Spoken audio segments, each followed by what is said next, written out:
So it's my great privilege to introduce the Secretary of Health and Social Care, West Stream. Thank you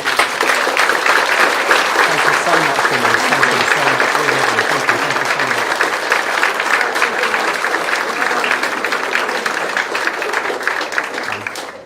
Thank you so much. Thank you so much, Denise, and it's great to hear your pride in this amazing neighbourhood health centre we're in today.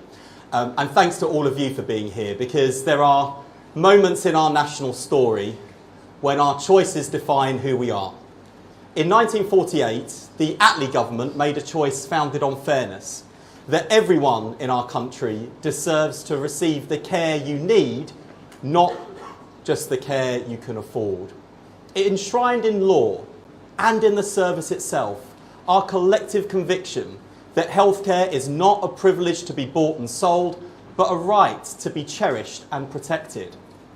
And now it falls to our generation to make the same choice, to rebuild our national health service, to protect in this century what Attlee's government built for the last. High quality healthcare, not according to wealth, but according to need. That is the driving mission of our 10-year plan. Now we know there are those on the right who are willing us to fail. There have always been those who whispered that the NHS is a burden, too expensive, inferior to the market. And today those voices grow louder, exploiting the crisis in our NHS in order to dismantle it. They say that universal healthcare could be afforded in the 20th century, but not in the 21st. This Labour government rejects their pessimism. So does the public. But that is the choice. It really is change or bust, and we choose change. Over the past 8 months, we've led the biggest conversation about the future of our health service in history. We engaged more than 1 million people, with 250,000 sharing their experiences and their ideas. We consulted NHS and care staff, royal colleges, think tanks, trade unions, and so importantly, patients themselves. No one defends the status quo. Now, I'm sometimes told that NHS staff are resistant to change. On the contrary, they are crying out for it. They're the ones who have to suffer the moral injury of seeing their patients treated in unfit conditions.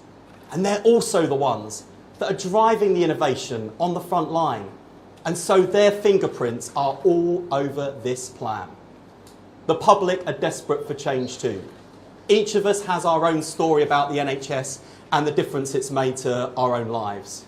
And we also know the consequences of failure. That's why we can't afford to fail.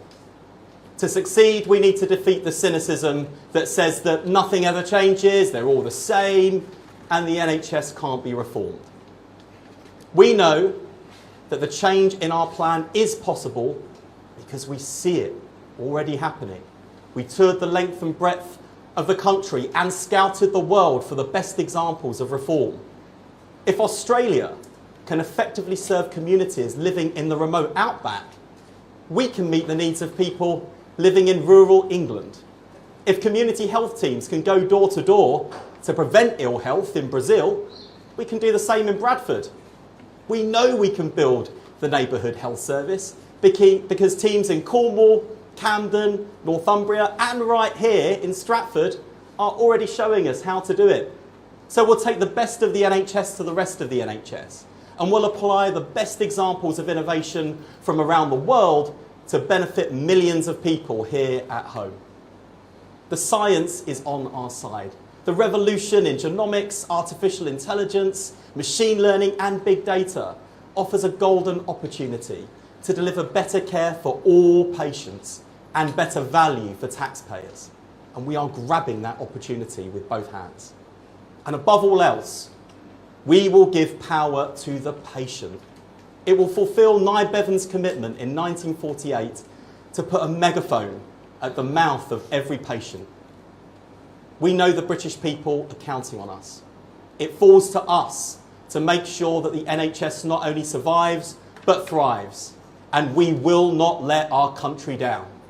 Because if we succeed, Together with the 1.5 million people working in the NHS, we will be able to say with pride that we were the generation that built an NHS fit for the future and a fairer Britain where everyone lives well for longer. And that's the plan we're launching today. Thank you for being here.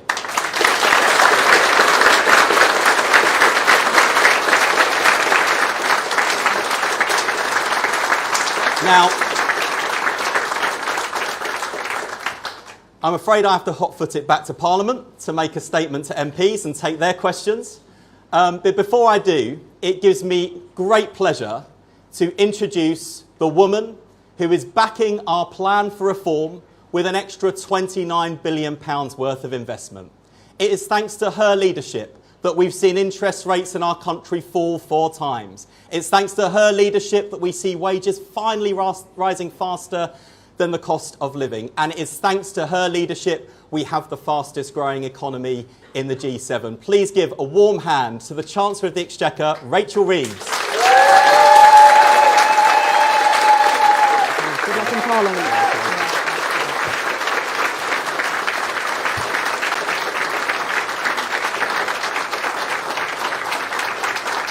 Thank you. Thank you very much. It's great to be here today. Thank you, Wes, and it's great to be here today also with you, Keir. And today, of course, is the eve of the 77th birthday of our National Health Service. A service, as Wes said, that was created by a Labour government. It was protected by a Labour government in 1997, and we will now be the government that saved our National Health Service. Our 10-year plan will get our NHS back on its feet and make it fit for the future, led by our fantastic NHS staff, and a huge thank you to every single one of you.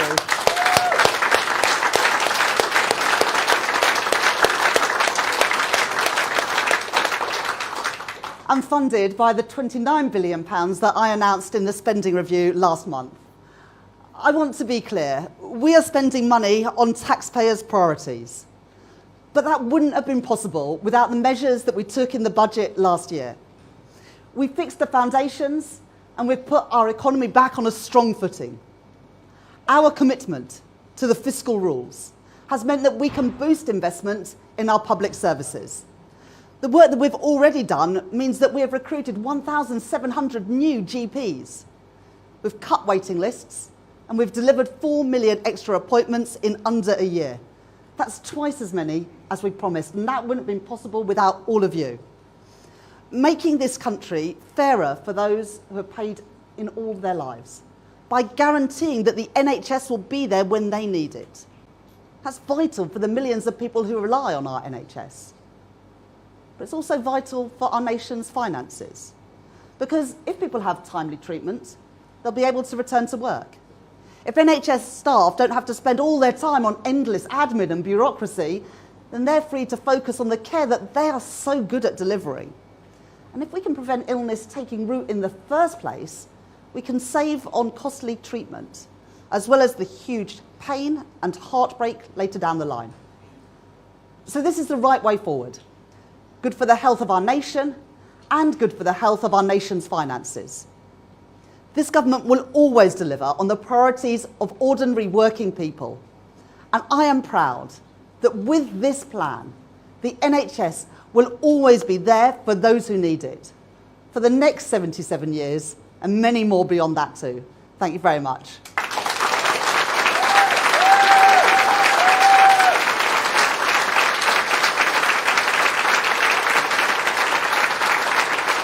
Thank you.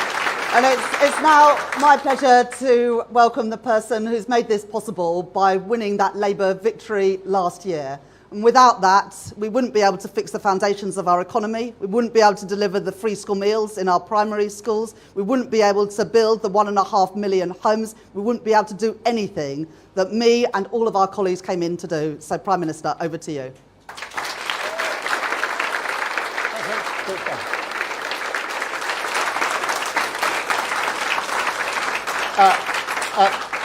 Thank you, Rachel. Thank you, Wes. And thank you, Denise. Where's Denise gone? Denise, come and sit down with us.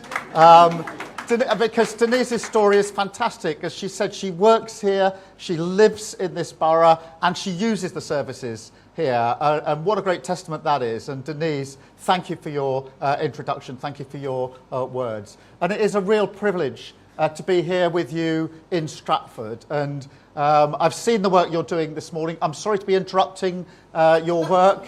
I do understand how hard it is. My mum worked in the NHS. She was a nurse and a very proud nurse with it. My sister worked in the NHS, and my wife still works in the NHS in one of the big London hospitals. So I do understand what you do, how you do it, and what you put in, and why you do it as well. And so let me start by saying a big thank you to all of you for what you do. And if I may, through you, to say thank you to all the NHS staff right across the country who do what they do as public servants because they care about treating and caring for other people. Thank you also for welcoming us here to your neighbourhood health centre, because it's buildings like this here that represent the future of the NHS. And I've just had the chance to go round and see some of the work that's going on here, the 24 teams that you've got working on dentistry. Really pleased to see that you don't necessarily need an appointment. You can walk in. We've got children and families up there on the next floor having their teeth done. Hugely important. And that's what a neighbourhood health service can do, working in partnership with the people that it serves. And Denise, you're the embodiment of that. Power and control in their hands, care closer to their community, services organised around their lives. But look, I'll say a bit more about the future in a minute. But it is important that we go back a year to the NHS as it was left by the last government, with record waiting lists, the lowest ever satisfaction, and I know the toll that that takes on staff who work so hard. 100,000 children waiting more than 6 hours in A&E. Now, I'm not going to stand here and say everything is perfect now. We have a lot more work to do, and we will do it. But let's be under no illusions. Because of the fair choices that we made, the tough Labour decisions we made, the future already looks better for our NHS. And that is the story of this government in a nutshell.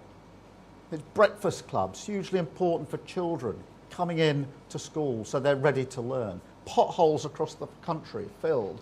Fuel duty frozen. 4 interest rate cuts, hugely important for mortgage holders. Setting up Great British Energy. Levelling up workers' rights. Record investment in affordable housing. Infrastructure the length and breadth of our country. It's all down to the foundation we laid this year. All down to the path of renewal that we chose, the decisions made by the Chancellor, by Rachel Reeves, which mean we can invest record amounts in the NHS.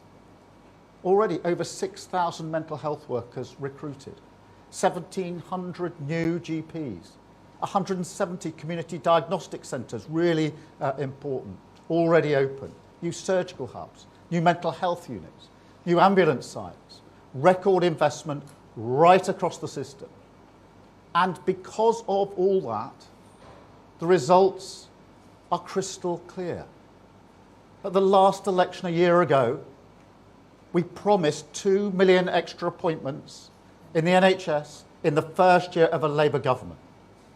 We've now delivered 4 million extra appointments, and that's thanks to all your hard work and that of your colleagues. 4 million. That's a record amount for any single year ever. And I want to thank you all for the part that you have played in that. That is what change looks like. A promise made and a promise delivered.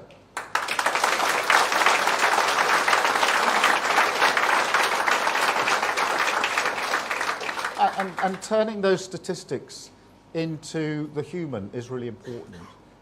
So let me tell you about Jane, who I've spoken to. At Christmas, she was taken to hospital with back pain, and the diagnosis was not good. She needed her gallbladder removed. And Jane asked, as you can imagine, how long will I have to wait? And they said to her back then, I'm sorry, but at the moment, it could take up to 10 months.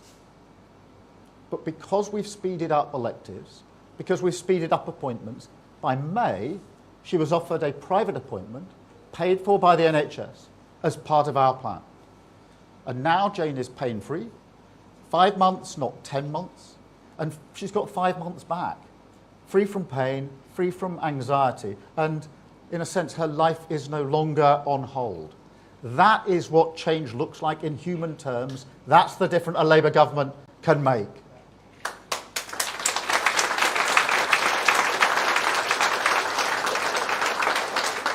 But we have to keep going. We are fixing the foundations. We made choices that no other government would make, and we're starting to repair the damage that's done to the NHS and public health through COVID on austerity. But reform, what we're talking about today, isn't just about fixing problems. It's also about seizing opportunities. And the way I see it, there's an opportunity here. Because the NHS is at a turning point in its history. We're an older society now. Disease has changed. Conditions are chronic. They're long-term. They need to be managed. And that means we need to reform the NHS to make it fit for the future. And with the technology that is available to us now, we have an unprecedented chance to do that, to make care better, to transform the relationship between people and the state, to give patients more power and control. And this is about fairness. Millions of people across Britain no longer feel that they get a fair deal. And it's starting to affect the pride, the hope, the optimism that they have in this great country. And our job is to change that. And the NHS is a huge part of it. I mean, for 77 years this weekend, the NHS has been the embodiment, if you like, of British pride, of hope, that basic sense of fairness and decency. 77 years of everyone paying in, working hard, doing the right thing, secure in the knowledge that if they or their family needs it, the NHS will be there for them. In 10 years' time, when this plan has run its course, I want people to say that this was the moment, this was the government that secured those values for the future. And look, when people are uncertain about the deal they're getting from this country, what fairer way is there to respond than that? By giving them more control, by partnering with them to build an NHS that is fit to face the future. And that is what this plan that we are launching today will do. It will do so in 3 ways, 3 shifts, if you like, that will transform healthcare in this country. First, we will shift the NHS away from being only a sickness service to a health service that is genuinely preventative, prevents diseases in the first place. That means a stronger focus on vaccination, on screening, early diagnosis, things like innovative weight loss services, which could be available in pharmacies, working with major food businesses to make their products healthier, better mental health support, particularly for our young people.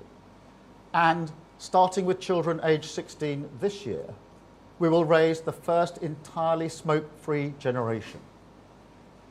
Second, we will shift the NHS away from being a hospital-dominated service to being a community neighbourhood health service. You can see why we chose to come here. Places like this are the future of our NHS. As I say, you don't have to book an appointment. You can walk in. There are families here. People live in this area. It is local to them. Now, of course, we will always need hospitals. They will always be important for acute services in particular. But, as I say, disease has changed, and we must change with it. And not only can we do that, we can do it in a way that improves care and convenience for millions of people. So just imagine it, nurses, doctors, pharmacists, dentists, carers, health visitors, all under one roof. But also alongside them, services like debt advice, employment support, smoking cessation, preventative services, which we know are so crucial for a healthy life. Now that is an exciting prospect. You know, the idea that the future of healthcare is no longer defined by top-down citadels of the central state, but is instead in your home, in your community, in your hands. That is an inspiring vision of change. It will bring the state and the people it serves into a partnership on something that we all care deeply about.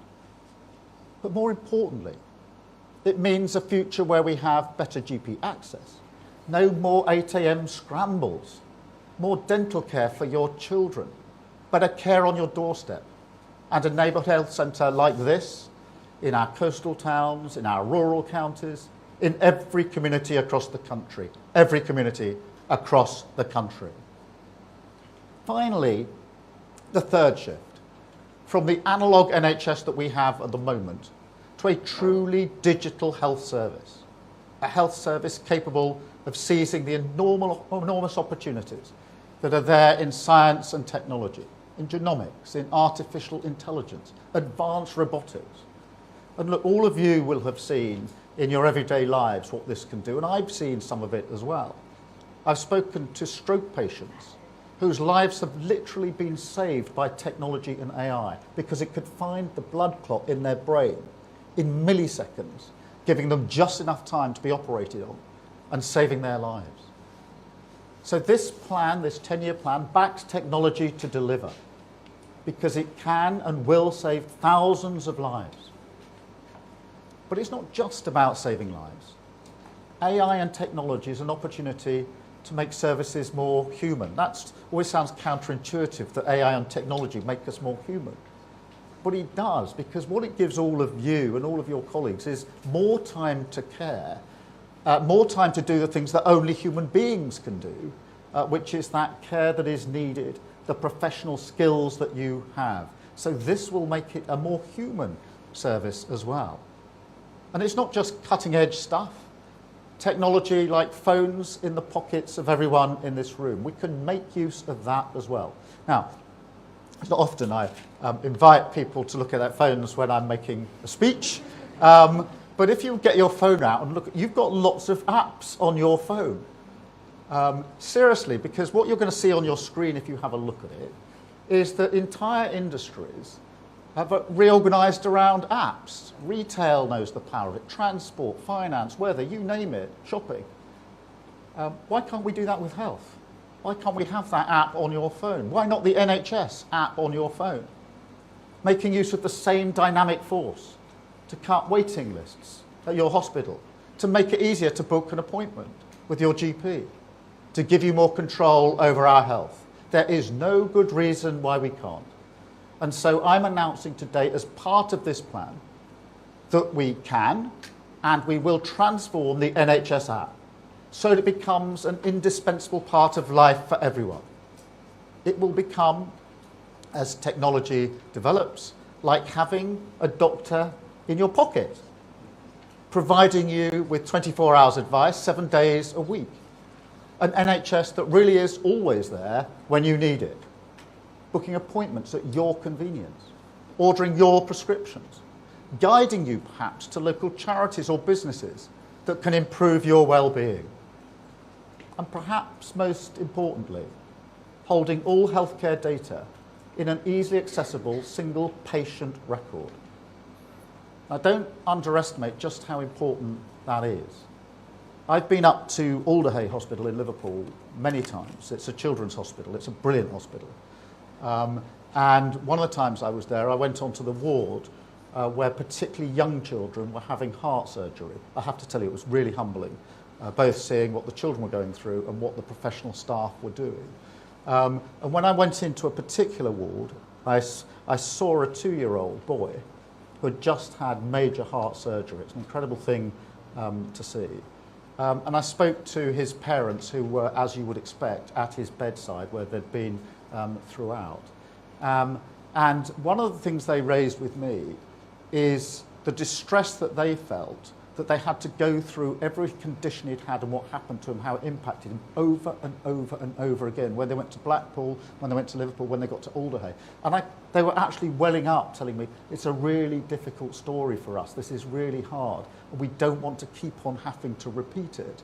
Why couldn't it have been recorded in some accessible form the first time round? And I will remember their faces and that story they told me for a very, very long time. And we can fix that. We can make it more accessible. We can bring this together in one place. And there are other examples as well. That red book that every parent gets when they have a child, why can't that be digital? There's no good reason. And so that is exactly what we will do. We will turn this app into a new front door for the entire NHS, a reformed, modernised and renewed neighbourhood health service. So that is the plan that we will launch today. That is the change we will deliver, the difference a Labour government makes. The NHS on its feet, facing the future, delivering fairness and security for working people. Thank you so much. Thank you. Thank you. Thank you. It's hot in here, isn't it? I'm sweating. Keep the media question short. Thank you all very much. I'm going to take a number of questions from the media now. We're going to keep them relatively short and free because the staff are getting very hot. So in their interests, we'll take questions. And I'm going to start with the BBC and Hugh Pym. Thank you, Prime Minister. When will you be able to assure patients that they will be able to see a GP more easily, they'll get the mental health support they need, and they won't have to wait long hours in A&E? And another briefly, would the Chancellor like to comment on her experience in the Commons over the last 24 hours? On the question of when you'll see the change, it's a 10-year plan, but we're already starting on the change. And Hugh, if you haven't had the opportunity, I would recommend walking around here because a lot of what I've been describing in terms of neighbourhood centres, you will see here. Not all of it, of course, but you will see the teams doing the dentistry, people walking in. And that is both incredible to have that in your community, but it ties in with my experience in Alderhay. I think you may have been there when I was there, when one of the shocking statistics, and it really did shock me, was to learn that between the ages of 8 to 12, more children come to Alderhay to have their teeth taken out because of decay than anything else. And so some of that is being dealt with the preventative measures here. So some of it is starting already. The technology is moving on. Some of it will take a bit longer because the neighbourhood centres have to be put together and the services all brought to one place. It is a 10-year plan, but we're beginning on it already. And what I have, and my intention and determination is that as we look back proudly at the Labour government that created the NHS, and we do and celebrate it, and that's a good thing, I want in 10, 20, 30 years people to look back and say this was the government that seized the moment and reformed the NHS so that it's fit for the future and is still celebrated year after year after year. In relation to the Chancellor, I'm not going to stand here and speak for the Chancellor, but as she's made clear on a number of occasions, yesterday was a personal issue, and I'm certainly not going to say anything more about that. I think it's just fantastic that she is here, and as I say, none of this would be happening if she hadn't taken the decisions that she's taken. So she took those decisions, and she'll be taking them for many years to come. Thank you, Hugh. Beth at Sky. Thank you, Prime Minister. Beth Rigby, Sky News. PM, your first year anniversary has been marked by a self-inflicted shambles over welfare that's left you and your Chancellor wounded. You've U-turned on your reforms, your MPs don't trust you, and markets worry that you've lost resolve on fiscal discipline. It's the epitome, isn't it, of sticking plaster politics and chaos that you promised voters you would end. You say it's your responsibility, so can you explain to our viewers how you got this so wrong and what you intend to do to rebuild your trust and authority in your party? And if I may, I know it's long, sorry. Chancellor, first, it's really good to see you today. It's really good to see you here. But Prime Minister, I have to ask you, on a human level, people were shocked and baffled that in the Commons yesterday, you did not offer your Chancellor your support? Was it because you didn't see what was happening, or did you not know what to do? Thank you. Well, Beth, let me just clear that up straight away. I didn't appreciate what was happening because, as you will probably appreciate, the PMQs is pretty wired. It goes from question to question, and I'm literally up, down, question, looking at who's asking me a question, thinking about my response, and getting up and answering it. And so it wasn't just yesterday. No Prime Minister ever has had side conversations during PMQs. It does happen in other debates when there's a bit more time, but in PMQs, it is bang, bang, bang. That's what it was yesterday, and therefore I was probably the last to appreciate anything else going on in the chamber. That's just a straightforward human explanation. Common sense explanation, if you like. In relation to your invitation to tell your viewers what we've achieved in the first year of a Labour government, I'm very pleased to say we've brought down waiting lists. We promised 2 million extra appointments. We've delivered 4 million extra appointments. We've begun the project to build 1.5 million houses, particularly social and affordable houses. In schools, we have introduced breakfast clubs, really important for children so they're ready to learn when they get to school. We've rolled out free school meals to 500,000 more children, hugely important to them. We're just doing more on childcare. That comes on stream in September. So that is 9 months to 4 years free childcare across the country. We're ramping up and introducing the biggest upgrade in employment rights for a generation. We've got record investment into the country. Just last week, Amazon put in 40 billion investment into this country in jobs. That's one of the biggest single investments that has ever been made, and that brings the total for the year to £120 billion. These are companies, global companies and finances, who don't have to put that into the United Kingdom. They're choosing to put it into the United Kingdom because they've got confidence in what we're doing, confidence in the fiscal rules that the Chancellor has crafted so well. We've delivered a defence uplift to 2.5% and made it clear it will be felt in every community, in jobs. We've created hubs so that local businesses, small businesses benefit from that. We've delivered 3 trade deals, which governments tried for a long time. The US trade deal was talked about for I don't know how many Prime Ministers. Who came along and delivered it? This Prime Minister with this Labour government. The India deal, I think, was talked about for 8 years. Who came along and delivered it? This Labour government. And of course the EU-UK reset. And only a few weeks ago, many people were saying to me, you can't have a US deal and an EU deal, Keir. You've got to choose one or the other. We've got both. And it's measured, Beth, by the thing that matters most to me, which is improving the lives of working people. And that trade deal with America was hugely important to JLR and the car manufacturing sector. And equally, the SPS agreement with the EU will bring down prices in supermarkets across the country. I could go on, Beth, but it's a long list of achievements of this Labour government, and I'm really, really proud of them. I would not normally do this, but you had to collapse your welfare reforms because you were going to lose a vote in the House of Commons. Are you just in denial? You've totally ignored my question. No, I'm not, and we didn't get the process there right, but I think it's right that if we're looking at the entire year, that we look at all the things we've delivered, and I always do this through the eyes of the working people up and down the country that we came into government to serve, that really mattered to me. I actually gathered them in the back garden of Downing Street the other day. These are all the people I'd met along the way in the campaign trail, people working in the public sector, people doing campaigns, people who put in every day. I got them back, partly to show what we delivered on the commitments we made to them, partly to make sure that we always have them in our mind's eye. And they are very, very pleased that we've delivered waiting lists down, that there's housing they're going to be able to afford, that their schools are looking better, their hospitals are looking better, record investment, and all those people whose jobs are going to be either secure under JLR or created under the other investments coming in. That is what matters to me, and it's really important that I stand up and be absolutely clear. I'm very clear. I'm very proud of the decisions we've made.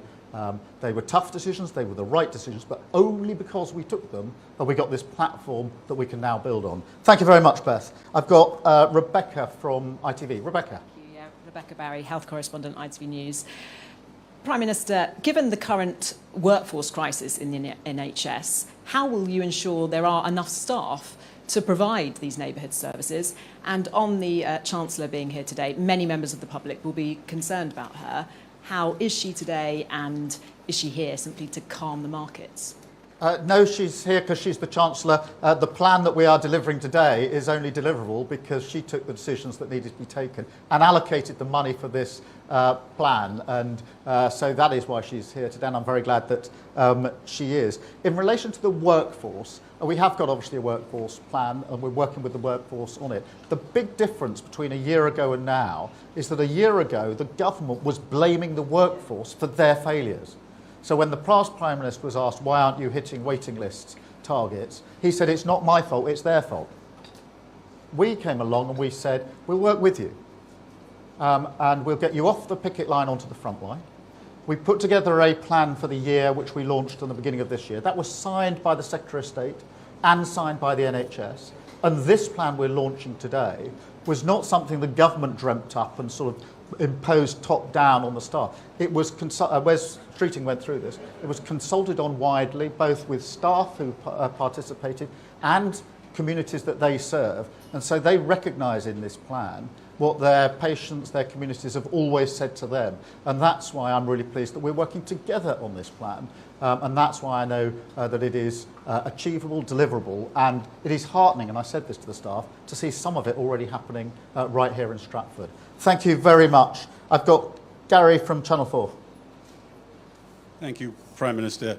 The Chancellor's said in the past that when it comes to the budget, you won't be, during this government, coming back for anything like the tax hikes in the last budget.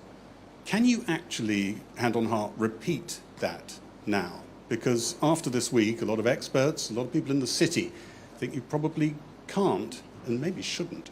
Well, Gary, first of all, let me say what every Prime Minister or Chancellor says anytime they're asked about a future budget, because it's always the same. This isn't a Labour answer or a Conservative answer, but no Prime Minister or Chancellor is going to write a budget in advance. But we did really tough stuff in that budget of last year. We made sure that we stabilised the economy, and we took the big and heavy decisions early on. And that's what we meant by what we said when the Chancellor said that before. It's what I mean and say again today. We've done a lot of the heavy lifting. We've done a lot of the hard yards. As a result of that, we're turning our economy around. The fastest growth in the G7 in the first quarter of this year, business confidence at a 9-year high, and record investment. In the end, that's what drives growth, and that's what we were saying a year ago at the other side of the election, and I'll say it again here today. Thank you, Gary. What the gilt markets were doing yesterday, because it looked rather serious for a while. Well, Gary, a lot of people were worried. What they were saying was they weren't sure a Labour government, maybe without Rachel Reeves in it, would balance the books. Well, Gary, again, I think, as you know, it's unwise, and politicians don't comment on markets, and I'm not going to do so. Thank you. Andy from Channel 5. Thank you very much, Prime Minister. Andy Bell, 5 News. Can I also say, good to see the Chancellor here after yesterday, and would invite her again, if she would like to say a few words about what happened yesterday and her reflections on that. I'll leave you to think about that for a moment. But Prime Minister, what people did see yesterday, whatever the cause in the Commons, was a Chancellor clearly under enormous pressure. Do you worry that this is becoming too much pressure for your Chancellor? No, I have every faith in my Chancellor. She has made incredibly important decisions in the last 12 months, and we wouldn't be doing what we're doing today without those important decisions. We work in lockstep and will continue to do so for a very long time. And that is a good thing for the government. It's a good thing for the country. Thank you. Chris at GBN. GB.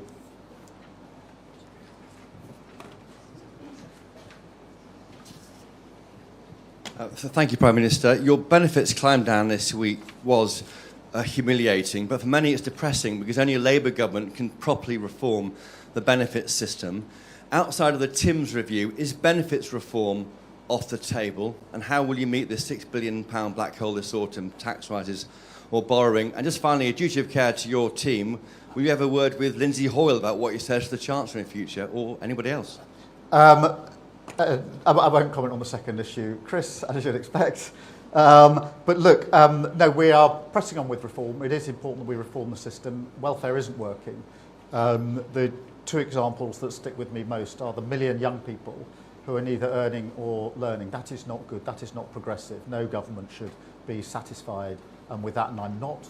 And we got 3 million people out of work through ill health. Again, I'm not satisfied with that. And I know, from having seen it for myself, how hard it is for some people to get back into work.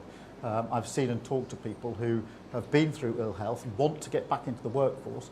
There's slight trepidation of doing so, fearing even trying, and that's why what we're putting in place, the right to try, for example, it may seem like a small thing. It is a huge thing for people who want to get back into work. The bill that we delivered on Monday obviously rebalances universal credit. That's been long overdue, and ensures that those with the severest disabilities don't go through unnecessary reassessments. That's been called for a very, very long time, and it's the right thing to do. And of course, Stephen Timms will now conduct this review. And I don't think you'll find anyone in Parliament who doesn't think that Stephen Timms is a thoroughly decent man of huge integrity, that we can have faith in to do the review and make the changes that are necessary. Thank you very much, Chris. I've got Natasha from LBC. Good morning, Prime Minister. Natasha Clark, LBC. You've made it to your first anniversary in Downing Street, nearly. You've said it's been a tough one, but the NHS, you say today, is looking better already. If you could go back in time to a year ago and give yourself any advice, what might you say? And if I may, Macron is addressing Parliament on his state visit next week. Do you think that Donald Trump should get the same privilege? Thank you. President Macron is obviously coming next week for a state visit. That's a good thing. And as you will have noticed, the relationship between the UK and France is in a very strong place under this government. My personal relationship is very strong. Equally with President Trump, again, the relationship between our country and the UK and the US matters hugely. It's as close as ever, and I've got a good relationship with President Trump as well. In relation to the details of his visit, I mean, they're normally set out nearer the time, so I'll come back to you on that if I may. In relation to the first point was, sorry. What would you say to yourself if you could go back in time a year? Oh, many things. Any advice? Focus on what matters most. And that's why when I say what matters is who you have in your mind's eye, I really mean it. Because it's very easy to think that this particular issue is of paramount importance, or that particular issue, and they often are important in their own right. But I came into politics relatively late in life. I'd done other things beforehand, and I came in for one simple reason, that I wanted to change the lives of working people for the better. And I don't believe in anything else. That's why I don't believe in performative politics. I don't think rhetorical speeches without the action to back them up are worth doing or making. It's the change that you bring about. It's why I absolutely wanted to change the party so we could win an election. It's why I wanted to win that election, and why I want to change the country. And so my advice is the same advice I've always given myself. Be really clear what you're trying to achieve. Keep that focus. Don't ever be knocked off course. But most importantly, remember the people whose lives are going to be changed by what you're doing. And for me, it was really that reception, what we did the other day, getting the men and women from across the country into Downing Street, not what you might call the superstars, but in many ways the superstars, which is the men and women who are putting their lot into this country, whether it's in public service or in many, many other ways, coming in and reminding me and being with me, this is who we're doing it for. And that's always been the approach I've taken. I'll continue to take it. Thank you very much indeed. Sophie from the Mirror. Sophie Huskisson from the Daily Mirror. We know that poverty is a key driver of ill health and burden on the NHS. Given concessions made to your welfare plans come at a financial cost, can you confirm whether scrapping the 2-child benefit limit is still on the table? And if I may, another quick one. Can I ask for your response to the news that Liverpool football player Diogo Jota and his brother died in a car crash? Let me start with Jota, because this is devastating news.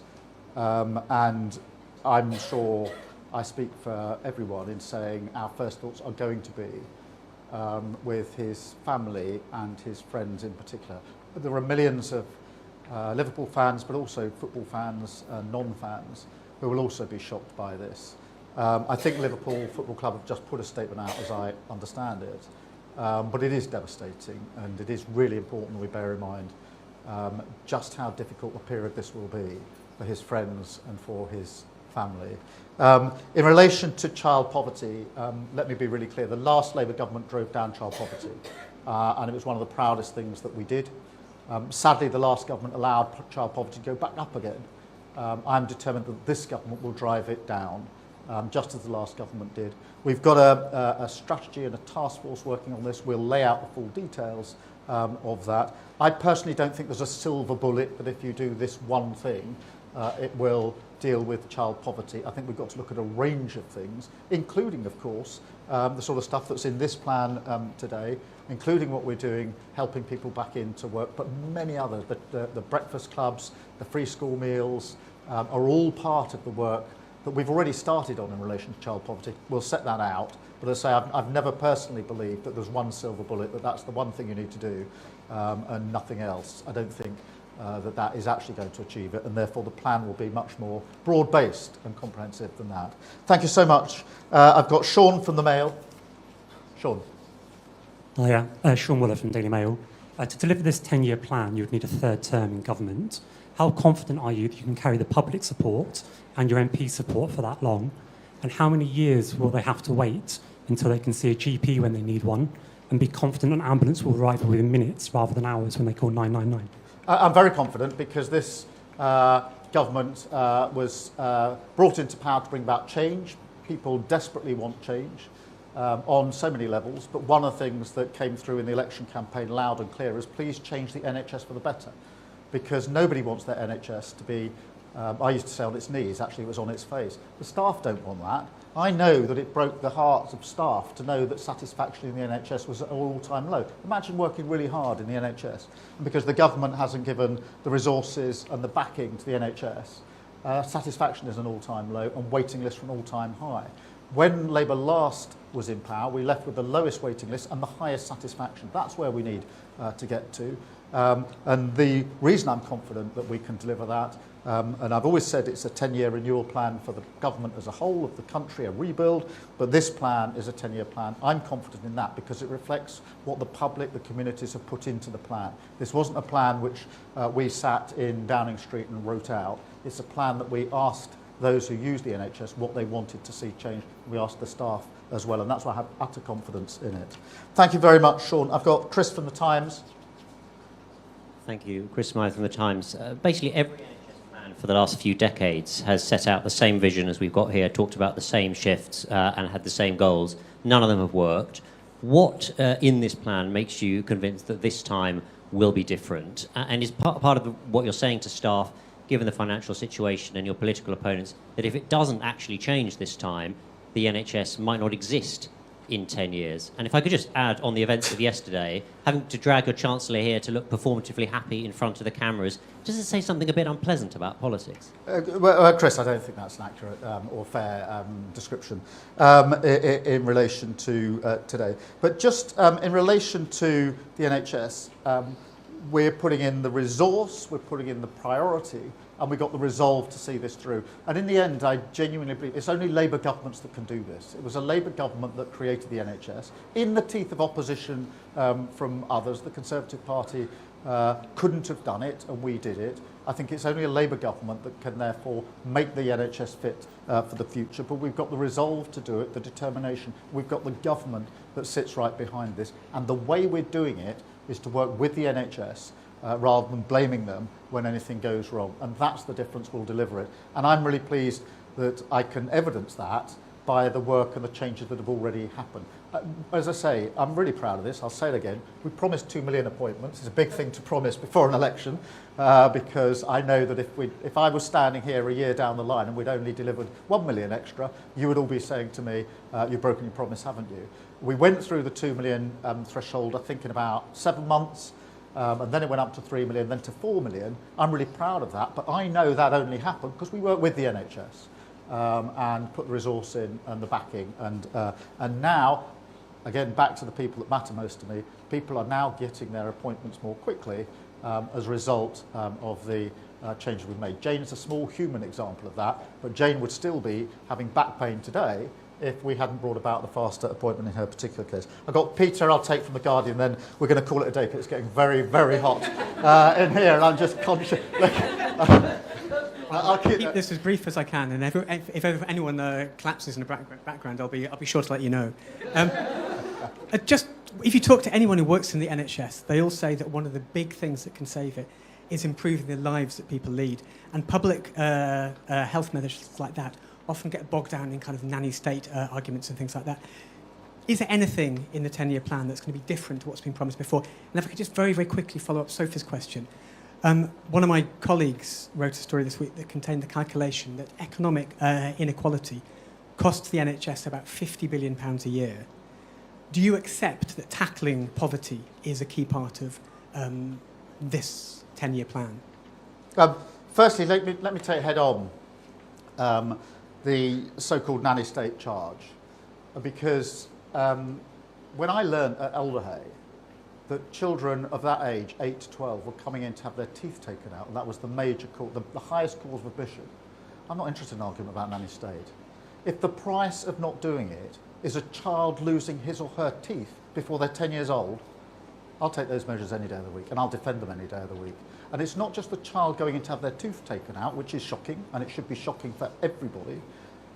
It is also, I saw brilliant professionals at Alderhay, the best staff in that children's hospital, and they were having to use their time and skill to take teeth out, rather than do the heart operations, to do the other operations that they need to do, to take teeth out, completely unnecessary, preventable measure. And that's why I think we absolutely have to take these preventative measures, and we're quite right to do so. I learned this morning, actually, from the team here, one of them, a number of years ago, I won't say how many years ago, but she's experienced, she said they actually used to do the teeth brushing years ago in schools. It wasn't uncommon for that to happen. It's not a new development, it's very common sense, it's an example. But what I won't tolerate is children losing their teeth, or brilliant staff having to spend their time carrying out preventable and unnecessary measures when they would much rather be using their skills to do other things, as they are doing here. I mean, I was really struck. There was a young family in having their teeth checked and done this morning. That is exactly what we want in a walk-in service. On the question of inequality, yeah, the two are tied up. We have to reduce poverty. There are a number of ways of doing that. I'm really pleased, for example, that we increased the minimum wage this year. That's £1,400 more on average for those on the minimum wage. It's a really important measure that we are taking. Free school meals saves families money. Free childcare saves a huge amount of money for families. Breakfast clubs as well. There are a number of measures we're taking to reduce the burden of the cost of living, because I know absolutely that inequality and poverty are linked to ill health, and we'll continue to take those measures. Thank you very much, and we really will release everybody now. I say thank you to all the staff. That was very, very hot, wasn't it?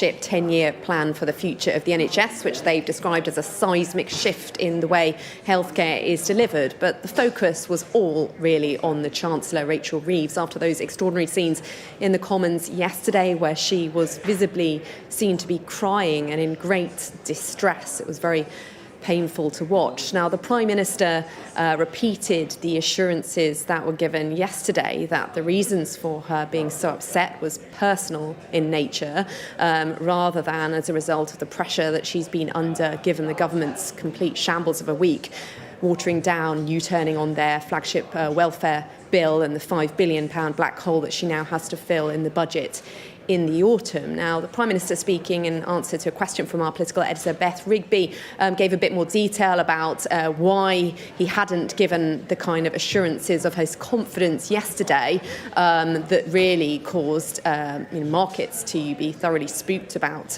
concern that she might be imminently about to be sacked, by repeating his faith in her, the fact that he planned for her to be in place well into the next election, the fact that the two of them working in lockstep, saying he has every faith in her, but explaining that during PMQs he hadn't actually appreciated what was happening next to him on the benches, saying that he's focused on answering the questions being thrown at him. He said it's bang, bang, bang.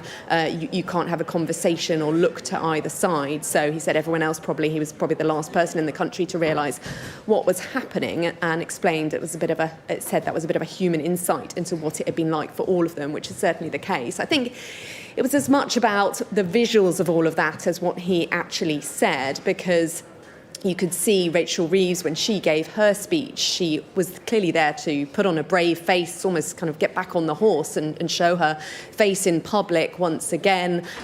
She got a really very warm response from the NHS staff there at that care centre, gave her a big cheer. She was embraced by the Prime Minister when she handed over to him, and very warm words for her from Wes Streeting and the Prime Minister, trying to make the point that it's only thanks to the tough decisions they said that she had taken in terms of the economy, the decision to invest principally in the NHS and the expense of other areas, that enabled them to set out the plans that they're trying to do to cut waiting lists and invest in a more neighbourhood care focus away from hospitals. But really, she also made that point too, saying that was she justifying her economic policy. But really, that brings us to the question of where that policy stands now, given the U-turns on welfare. That's something else that the Prime Minister was repeatedly asked about. He said they are still committed to welfare reform. He said he appreciated they hadn't got the process right, but after all of the messages from the Chancellor previously about the fact that everything was going to be fully funded, fully costed, she was sticking to her fiscal rules, she now has a massive